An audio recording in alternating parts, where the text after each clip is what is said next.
महाकार्टून TV. जुल्मी सौतेली माँ। ममता अपनी सौतन शांति को बहन की तरह और सौतेले बेटे कौशल को अपने बेटे राकेश से भी ज्यादा मानती थी। एक दिन उसने लाल रंग की शर्ट राकेश के लिए और हरे रंग की शर्ट कौशल के लिए खरीदी। मुझे लाल रंग वाला शर्ट पसंद है। नहीं, ये मेरी शर्ट है, माँ मेरे लिए लाई है। दोनों इसी बात पर झगड़ने लगे। बेटा, भाई के साथ झगड़ा नहीं किया करते, इसे अपनी पसंद की शर्ट लेने दो। ठीक है माँ। इस तरह कौशल खुश हो जाता है और अपनी माँ शांति को वो शर्ट दिखाता है। देखो, बड़ी माँ ने शर्ट दिया है। पर ये शर्ट तो राकेश का था। हाँ, पर मुझे पसंद आ गया तो मैंने ले लिया। अच्छा। एक दिन एक शख्स हवाई मिठाई बेचने आया। बड़ी माँ, मुझे हवाई मिठाई चाहिए। ममता पैसे निकालकर उसे देती है। तभी राकेश भी पैसे मांगने लगता है। मुझे भी चाहिए। बेटा, अब मेरे पास पैसे नहीं हैं। आपके पास कौशल के लिए पैसे होते हैं, पर मेरे लिए नहीं होते। वो तेरा छोटा भाई है ना? ममता कौशल को अपने बेटे से ज्यादा मानती थी। एक दिन अचानक ममता की तबीयत बिगड़ गई और उसकी मौत हो गई। राकेश घर के बाहर उदास बैठा था। तभी कौशल आया और उसे बहलाने की कोशिश करने लगा। भाई, तुम ऐसे उदास मत हो। तुम्हें इस तरह देखकर मुझे अच्छा नहीं लगता। अब चलो, खेलने चलते हैं। मेरा खेलने का मन नहीं कर रहा, मुझे माँ की याद आ रही है। बड़ी माँ की याद तो मुझे भी आ रही है, लेकिन तुम दिल छोटा मत करो। तभी शांति राकेश को पुकारती है। राकेश, ए राकेश, कहाँ है? आया माँ। राकेश घर के अंदर शांति के पास जाता है और शांति उसे फटकार लगाने लगती है। अब मुंह लटकाए क्या खड़ा देख रहा है? घर का सारा काम पड़ा हुआ है, वो कौन करेगा? अभी करता हूँ। राकेश घर में झाड़ू लगाता है। तभी कौशल आता है और घर के काम में उसका हाथ बटाने लगता है। भाई, मैं दूसरे कमरे में झाड़ू लगाकर तुम्हारी मदद कर देता हूँ। तभी शांति वहाँ पहुँच जाती है और कौशल को झाड़ू लगाते हुए देख लेती है। ये काम मैंने राकेश से कहा था, तुमसे नहीं। मैंने तुम्हें पढ़ाई करने के लिए कहा था। चलो पढ़ाई करो। शांति कौशल को खाना परोस देती है। कौशल, बेटा आ जाओ, खाना खा लो। भाई को भी भूख लगी है, उसे भी खाना दे दो। बेटा, पहले तू खा ले, फिर जो कुछ बचा कुचा खाना होगा वो इसे खाने को दे देंगे। अगर तुम मुझे अभी खाना नहीं दोगी तो मैं भी नहीं खाऊंगा। अच्छा बाबा, ठीक है, उसे भी देती हूँ। शांति रसोई से खाना लेकर आती है और राकेश को बुलाती है। राकेश, ओ राकेश, तेरे लिए खाना लगा दिया है। राकेश आता है और कौशल के बगल में बैठ जाता है। अरे रे रे रे, वहाँ कहाँ बैठ रहा है? आज से तू नीचे बैठकर खाना खाएगा। चल नीचे बैठ। राकेश नीचे बैठ जाता है और खाने की प्लेट को देखता है। उसमें खाना बहुत ही कम होता है। तू क्या देख रहा है? तुझे और खाना नहीं मिलेगा। ज्यादा खाना खाएगा तो तुझे बहुत नींद आएगी, और फिर घर का काम कौन करेगा? घर का अभी बहुत सारा काम बचा हुआ है, समझा?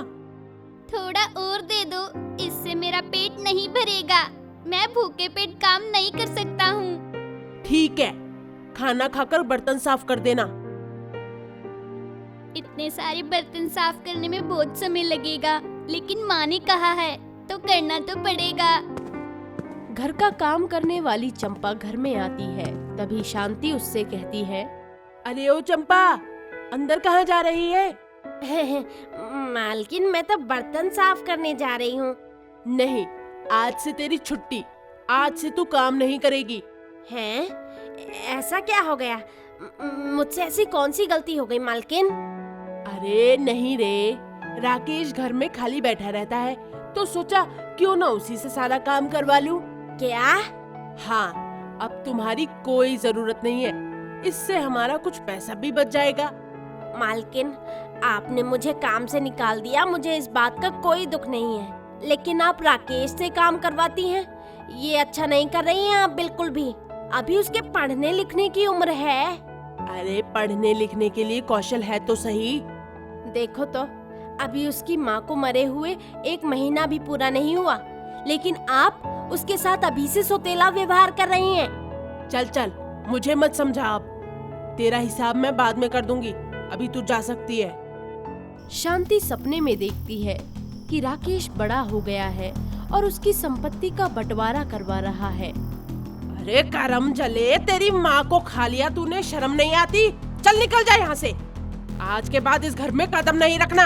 अगर तू इस घर में आया ना तो मैं तेरी टांग तोड़ दूंगी। तभी घर में चंपा आती है और वो सब कुछ देख लेती है। मालकिन, ये आपने बिल्कुल भी अच्छा नहीं किया। राकेश के साथ इतना बुरा व्यवहार करोगे, मैंने तो ऐसा सोचा तक नहीं था। ऊपर वाला सब देख रहा है, सब कुछ। हाँ। अरे तू चुप कर, मुझे पता है मुझे क्या करना है और क्या नहीं। वहीं राकेश को बहुत दुख होता है और वो घर से चला जाता है। फिर वो सड़क के किनारे बैठ जाता है। तभी गांव के मास्टर जी आते हैं। क्या हुआ बेटा, तुम इतने उदास क्यों हो? राकेश मास्टर जी को पूरी कहानी बताता है। अच्छा, तुम चिंता मत करो, मेरे साथ मेरे घर चलो, वहाँ तुम मेरे साथ रह सकते हो। राकेश मास्टर जी के साथ चला जाता है और उनके साथ खुशी खुशी रहने लगता है। बेटा, तुम्हारे लिए एक बुरी खबर है। क्या हुआ मास्टर जी? तुम्हारा भाई बहुत बीमार है। उसे क्या हुआ? उसकी किडनी फेल हो गई है। ओह, ये तो बहुत बुरा हुआ। क्या मैं उसकी जान बचाने में कुछ मदद कर सकता हूँ? हाँ, अगर तुम्हें किडनी दे दो तो वो बच सकता है। फिर तो मैं उसे अपनी किडनी दे दूंगा।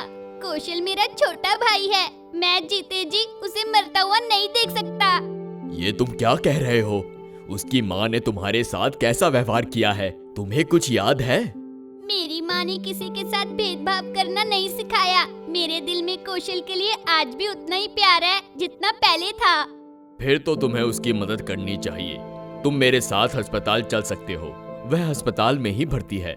आपके बेटे का ऑपरेशन सफल रहा, अब आपका बेटा ठीक है, कुछ दिनों में आप उसे ले जा सकते हैं। डॉक्टर की बात सुनकर शांति की आंखों में आंसू छलक आए। अगर तू नहीं आता तो मैं जिंदा नहीं बचता। तूने मेरी जान बचाई है। मेरे रहते हुए तुझे कुछ नहीं हो सकता।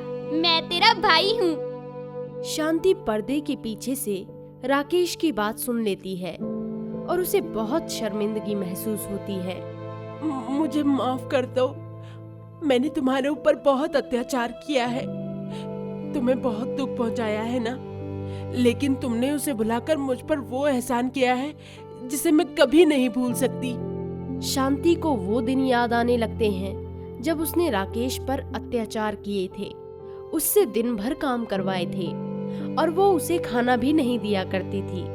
आप मेरी माँ हो और कौशल मेरा भाई है। मैं आज भी उससे इतना ही प्यार करता हूँ जितना पहले करता था। बेटा मुझे माफ कर दो, मैं लालच में आके बहुत अंधी हो गई थी। मैं ये तक भूल गई थी कि मेरे एक नहीं 2 बेटे हैं। हेलो दोस्तों, हमें कमेंट्स करके बताएं कि आपको ये कहानी कैसी लगी। इस कहानी को लाइक जरूर करें और अपने दोस्तों के साथ भी शेयर करें। बाय।